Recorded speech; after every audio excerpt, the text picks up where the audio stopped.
Hello, everyone, and welcome to the Quorum Podcast. This is where academic medicine meets remote, austere, and resource-limited areas. Welcome back to the program. This is Aebhric O'Kelly. This week, we are again joined by Antonio from EuroMedics. Antonio, welcome back to the podcast. Thank you very much, Aebhric. It is my pleasure. So tell us a bit about yourself and what's keeping you busy. Well, as you said, my name is Antonio. I am the founder of EuroMedics. I'm also currently just 1 month out from finishing med school. So that's pretty much what keeps me busy on a day-to-day basis. And yeah, we do a lot of training, teaching. We're kind of working a lot on the junction between the civilian and military space and try to integrate these two communities. And yeah, that's pretty much what I do. Before we jump into the current EuroMedics activities, let's talk about SOMA. So a fortnight ago, you were at the Special Operations Medical Association Symposium, and this was your first experience. So tell us about your first SOMA. How was it? Well, overall, it was great. I was warmly welcomed by the Americans, and it proved to be a very friendly endeavor altogether. Overall, I was very positively impressed. The amount of scientific innovation that was going on there, the amount of community building was truly something remarkable that I haven't seen at this level, definitely, so far. So yeah, it was very impressive. And you've been on the CMC conference here in Europe, is that right? I haven't made it to the CMC yet, but I've seen a bunch of the other conferences, both in Germany and a lot lately as well on the Polish side. So yeah, if we compare it to like typical industry conferences, let's say in Germany, SOMA definitely shined through its like academic side. I feel like in Europe, a lot of the industry conferences focus quite heavy on equipment and on like what to bring to the fight, which is obviously very important. But SOMA definitely highlighted some of these skills and like medical capabilities that we usually talk about, but there is little time to practice. And I think one of the key benefits of SOMA is actually the hands-on time with the instructors, the workshop specifically. I had the pleasure of visiting a couple, namely the ventilation workshop with the Ragged Edge Solutions team, as well as the snakebite workshop, which both were very insightful. Really thoroughly enjoyed those. And yeah, it's a pleasure to speak to highly knowledgeable and experienced instructors, be able to experience their teachings hands-on. Was very interesting, very insightful. I like to quote Sean Keenan when he says people over products. And I think SOMA personifies that. I couldn't agree more. Yeah. I think a lot of the talk in the medical industry overall, or like, the tactical medical community is about the gear. And to a certain degree, obviously that makes a lot of sense because we need to be proficient with our equipment. We're always looking at like, same here, right? Like I'm definitely one of these people as well. We're always looking for the next best thing, how to lighten the load, how to increase the capabilities near the point of injury or along the evac chain. But it's truly something else when you get together with a group of highly competent people that all have operational experiences in their respective areas of expertise, and you get together and it just becomes this melting pot of information, and people are sharing information very openly in the right spheres. The ego is very low, so it's truly a humbling learning experience that everyone can benefit from. And this is probably what I most enjoyed about SOMA, is the getting together with other people that are highly skilled and willing to share knowledge for to just improve the medical community as a whole. So you see a place for people to come to SOMA who don't have special operations military experience. I think that's generally one of the trends that we see in the current military medical space, is that the integration of civilian and medical components becomes more and more intimate and becomes more common, especially if we look at, examples from like the European theater, like of course, the Ukrainian conflict. We see the civilian tactical integration on a daily basis, where civilian components are part of the military evacuation process, where they're deeply integrated into rehabilitating these soldiers or whatever combatants. So I think seeing a reflection of that at SOMA, with a lot of the civilian members joining as well, that can be a benefit. Although in the same line of thought, I think it's important that we remember that the context here is actually a military context. And for the civilian medics and doctors and people of interest that are going to such conferences, that it's not, trying to translate a civilian approach to the military world, but truly integrating those two. So generally, when two parties meet where both are from a different background, eventually there will have to be some sort of adaptation towards each other. And that might mean changing our own ways slightly to adjust to this new cooperation, which at the end will increase our capabilities. So I think it's a good thing. But yeah, I definitely think that the civilian presence at SOMA is something that the community can benefit from, because ultimately when eventually that fight's going to happen, when we're going to have to step up, or it's going to be like some sort of disaster response, it's always going to be all hands on deck, and those hands will also be civilian. So you were able to do some workshops. We'll talk about that in a second, but I'm curious, what were some of the main takeaways that you got from the conference that would benefit your lane, your EuroMedics and your lane as a doctor? I think the heavy focus on MSIW, medical support to irregular warfare, is something that impressed me in a very positive way. I think Europe still has a long ways to go in terms of mentality when it comes to accepting that as like an operational reality, basically. So we saw a lot of talk about logistics in MSIW. I think that's a key topic that is very under addressed in the European sphere. Integration of civilian and military teams, that's something that I mentioned already a bit earlier here. But basically, when that conflict is going to come eventually, or when we're going to have to respond to disaster where the military is involved, the providers at the further down the line in the evacuation chain will most likely be civilian. There will be civilian clinics involved, civilian evacuation assets. Civilian assets will be coordinated alongside military assets where it fits. And I think that's something that we really need to focus on in the European sphere more heavily, to basically spread the acceptance of this reality that we see. I feel like, especially in Central Europe, a lot of people have this kind of wishful thinking that, we will just hand over responsibility to the military, and the military is going to take care of things, and they're going to do the fighting, and they're also going to do the treating of these wounded patients. And unfortunately, we see that the military medical system, as soon as a major, large scale conflict approaches, is immediately saturated, and in fact is overloaded very often, and cannot sustain the entire volume of these casualties by itself. And this is where the civilians will come in, and civilians will have to supplement these military resources and augment them, and basically be able to carry some of that weight of this treatment process, etc., by themselves. And I think it's very important that we on the civilian side actually prepare for this scenario, that we learn how the military works, and how this military evacuation system works, what kind of guidelines are used, what kind of procedures are being implemented, and that we can basically close this loop smoothly, make sure that this evacuation chain actually has all of the links that it needs, and that we don't, that we're not a weak link in that evacuation chain. So that's something that really stood out to me, the heavy focus on MSIW. So, yeah. Well, Antonio, you mentioned MSIW. For the listener who doesn't know what that is, how would you describe MSIW? Well, there are different definitions of it. Just bare bones, to keep it very simple, is just what the acronym MSIW stands for, right? Medical support to irregular warfare. So basically, when there's fighting, there are irregular forces in the area, whether those are of state-supported nature or they are just, random groups that happen to get together in a certain area. When these people eventually take casualties, they will need treatment, and medical support to irregular warfare is basically establishing a medical system for these combatants, or for people that are in a combat area that will require medical support while conducting irregular warfare activities. So you mentioned that we need to be better at this.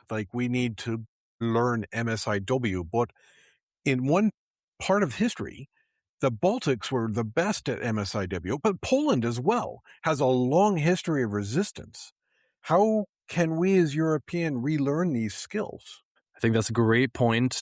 a lot of lessons were learned by ancestors of like the Central and Eastern European states. And I think a lot of them have been forgotten in the past. Also, of course, the threat has evolved, right?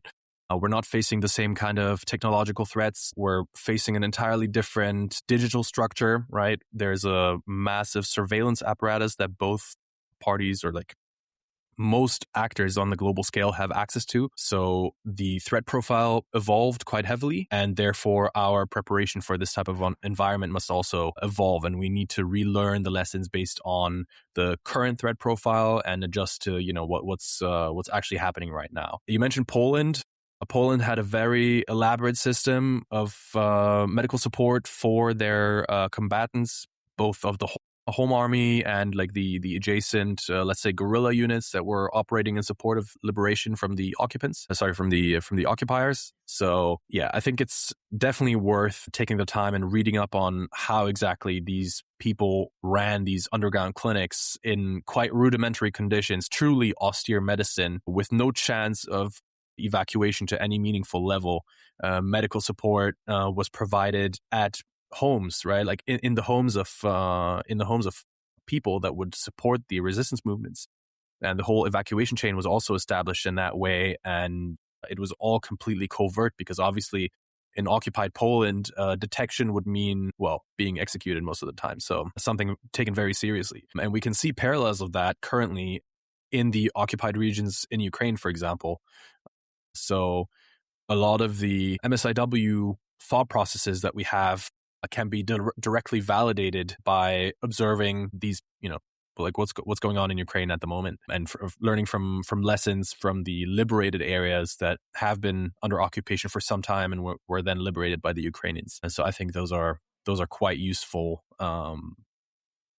take away from that, and basically transform into future plans. Because truly, just reading about it, I think that's another point. Like, looking at data, reading it, processing it, that's one thing, but we have to actually transform this into prospective actions, right? We need to action this intelligence and truly adapt our course curriculum, create resources, mobilize training cadre, etc., and truly make sure that these lessons are not just, documented, but they're actually transformed into action on our side. And I think that, sadly, is something that sometimes is not really done as thoroughly as it should be.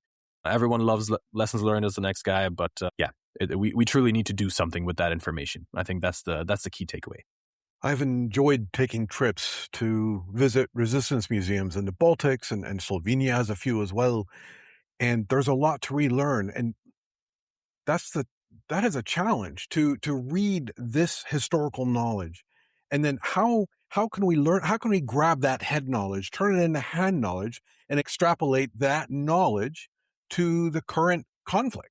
I think it all starts with putting yourself into the shoes of the people that we're doing this, right? Like we have to imagine that we're in this situation, and then based on that, we can conform our current understanding of medicine and adjust it to this environment. Of course, one of the key challenges in MSIW is generally staying low vis, right? Covert, ideally. That's something that these people did very well. Also, the concept of a linear evacuation chain, where we have, like, even today in Ukraine, that is still a thing, right? We evacuate from a kill zone, right? Like, I think calling it a front line at this point is kind of outdated. We have a kill strip that is 30 to 60 kilometers wide in some areas, but still there's evacuation, towards other states, out of the country. Patients are being flown out.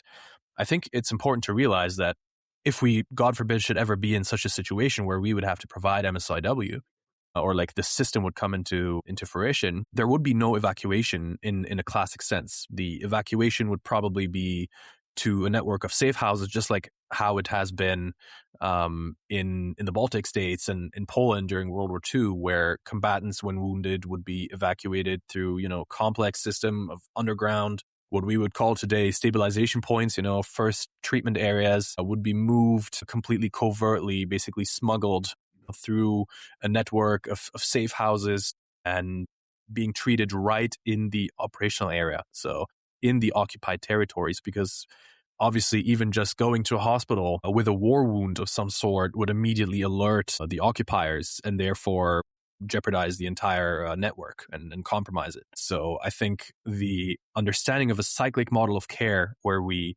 evacuate a patient, the patient gets treated in that area, is then relocated and placed into some sort of safe facility for definitive treatment and then rehabilitation, all while covert. First of all, that's of course an incredibly difficult task to accomplish for a variety of reasons, especially with technology nowadays and, electronics being able to track everything and incredible satellites that can detect movement, etc. So it's very difficult. But this is basically how survival can be ensured in these areas. And we have new tools for these things as well, right? We can accomplish that mission with a new, fresh tool set that our ancestors in these conflicts did not have.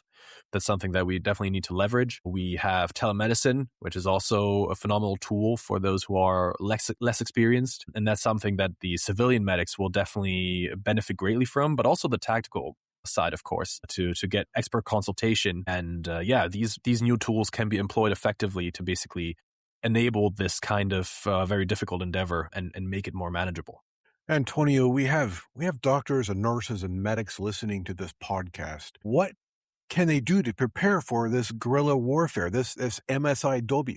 A key understanding, or like a key point of understanding, in my opinion, is like the medical side of tactical medicine doesn't really change, right? If we look at the medical, like the civilian medical system, the clinical setting, let's say, these people, these clinicians, they already know medicine. They know how to provide care in these areas. On the tactical side, the physiology, the pathophysiology and the pathomechanism, of the whole coagulopathy and all of that, it doesn't change, right? The blood transfusions are the exact same. Everything stays the same. What changes is the setting. And I think for this civilian medical and military medical integration to work well on both sides, what's needed is better understanding of how the counterpart works, right? What kind of guidelines are being used. I think a great starting point for most civilian medics and doctors, nurses, is to just read the TCCC guidelines and to understand what is done, why, and what the thought is behind that, and what the setting is, and why would we do that in a tactical setting. Maybe in a civilian setting we have a slightly different approach to some things, but I think understanding is the first step. And then obviously once we have that base of knowledge, I would try to just put myself into that situation. So if civilian doctors, medics, nurses are listening, I highly encourage everyone to go out and take even a low-level tactical first aid course, something like, let's say, TCCC, all service members, or the CLS courses if possible, and actually get a hands-on with these skills, practice with the material that we don't really use in the hospital on a daily basis, all the tourniquets and hemostatic agents and everything. That is not something generally seen every day in the hospital or applied. So definitely something I would highly encourage. There's also the collection of JTS care practice guidelines, which are a fantastic wealth of knowledge for everyone to read. It's open access. Just go on Google, just Google JTS CPG and just give it a read. Look up damage control resuscitation and all the adjacent topics, prolonged care, etc. That's probably the best starting point. And then eventually we have training. So a program that we, for example, run at EuroMedics is TCO, Tactical Clinical Operations, which basically is an integration of the tactical and civilian medical space. So basically what we do is we take a group of civilian and medical providers. They're mixed, so it's all types of skill levels. We have all kinds of backgrounds, from soft medics with years of experience to civilian, paramedics, nurses, doctors, and we just throw them into a scenario. And obviously we teach them some skills before that. We teach them how to set up a clinic, how to organize that underground clinic, what the kind of concept behind MSIW is, and we just let them run scenarios together. So basically, these two sides kind of get more used to each other. Another big part is documentation, right? So the tactical space uses a very specific set of documents to kind of keep track of patients and make sure that this documentation is ongoing. In the civilian space, we have a very different approach. It's very heavily computer-based and everything. And it's very important for the continuum of care and making sure that information doesn't get lost, that the civilians actually know how to read and use that documentation effectively, so there's no loss of information along the evacuation chain, which could be quite fatal to the patient. So yeah, these are the two big things that I would say are important. Where can someone find more information about your TCO course? The information is available on our website, europeanmedics.eu. Also on Instagram, just shoot us a DM. We're more than happy to have a chat. Speaking of MSIW, 2 years ago, I was invited to speak at a military conference in Taiwan, and they're asking these same questions because they see this conflict coming. And my answer to them was very similar to yours. It was focus on the basics, learn TCCC, get Stop the Bleed courses for the civilian population, and then build from there. Absolutely. That's the baseline. Basically, one of the key doctrines for basically what NATO is planning, right, for defending Europe, and what the Baltic states have adopted as like their kind of defense doctrine, is the whole of society approach, right? So basically, they expect that if an attack should ever occur and they are forced into a defensive role, that the survival of the nation will be a thing that is dependent on the entire whole of society, as the name says, right? So a society that is saturated with prepared people is going to be way stronger and way more resilient, which is a very important term in the publications that are being written on this topic. So basically, the more resilient a society, the better their chances to come out the other side of such a conflict with their country still existing. So the national survival is really dependent on people being prepared. And obviously, in a state at war, there's more to the survival of the nation than medicine. We tend to kind of, think of it like, we have a hammer and to us, everything looks like a nail. So, the solution often is, oh, we need more medical training, which is true. But there are also other aspects of basically strengthening national resilience, right? There's like a whole civil defense aspect, logistics, making sure that the postal services are intact, water supply, food, and all of that, fire services, right? So communications, like it's a whole thing. And people will basically need to be utilized in their respectively strongest role where they can serve their nation in the best possible way. And for our civilian medical providers, that will definitely be being in their respective roles where they already have experience and the expertise. So yeah, training these people to be more confident and more skilled in that tactical environment, as well as enabling non-medical personnel to provide baseline care, is definitely the cornerstone of the whole strategy. Antonio, coming back to the SOMA conference, what was some of the take-home messages that you heard during the MSIW track? There was so much good knowledge that it's very hard to kind of pinpoint. But I think one of the big aspects was the logistics and manufacturing aspect of medicine that we don't really consider. I think, especially when it comes to acquiring antibiotics, which are generally coming from the Far East, other medications, or generally just medical supplies overall, as well as the imaging tools, etc. We have to start thinking about manufacturing those and being able to supply our providers with resources that are basically locally sourced, because as we've seen, as soon as a conflict erupts, these supply chains can be compromised very quickly.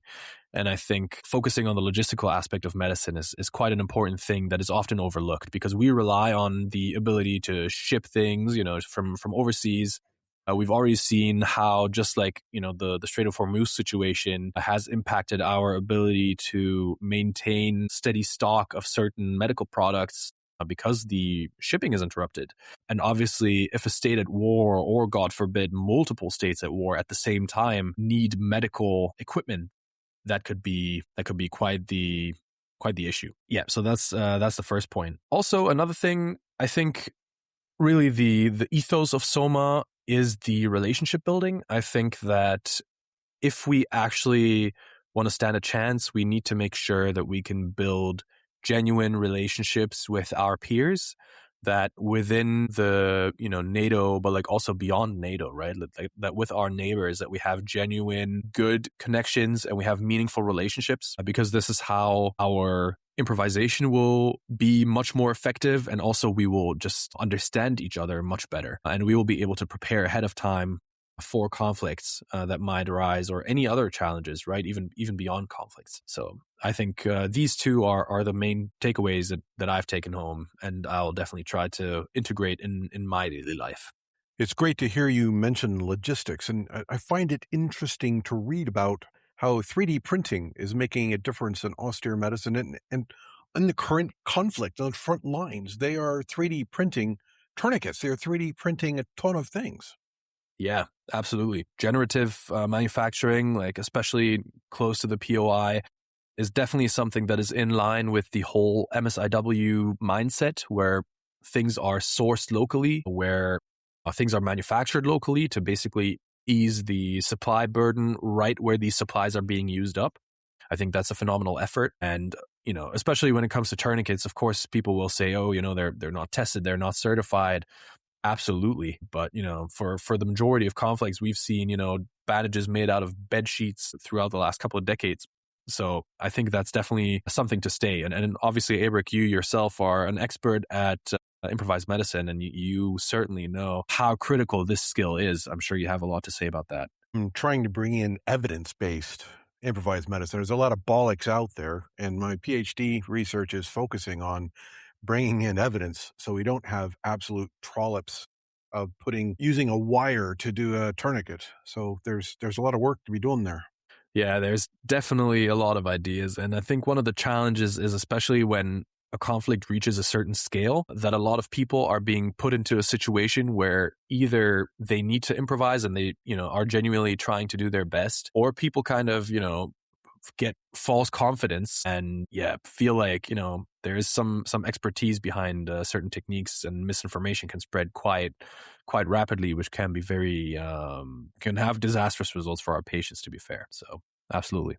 Antonio, tell the listeners about your drive, about your passion for guerrilla medicine. Why is it that EuroMedics is on the cutting edge of guerrilla medicine? Well, first of all, I appreciate you saying that, Aebhric. It means a lot coming from you. Well, my passion for guerrilla medicine started listening to stories from my family members, my great grandma and my grandpa, who always were telling me stories about the, how living in occupied Poland was looking. For those of the listeners who don't know, I have some Polish ancestry. That was definitely a big inspiration, listening to my grandpa describing how resistance forces would get resupplied in the occupied areas, how people would be basically workers by day and, guerrillas by night. Was something that fascinated me like no other thing. And I thought that it's the coolest thing ever, which probably is true, short of being an astronaut maybe. But yeah, so that's where my my spark was basically coming from, and that definitely lit a fire. And then when I developed an interest in medicine and I decided to pursue that path, this aspect of me was always there in the background.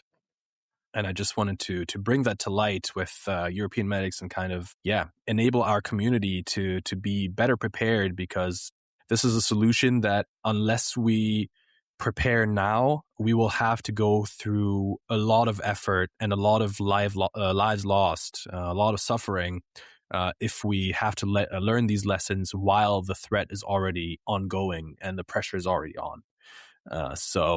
I'm very passionate in making sure that Europe is resilient, that we are capable. Of course, everyone listening, right? Like including our friends from America and all over the world, that, we can be effective when the pressure is on, and that requires preparation. So that's why EuroMed exists, right? Spreading the knowledge, trying to connect European providers and medics and people from all walks of life that share the same kind of passion and just want to create a better world out there, truly, as cringe as that might sound.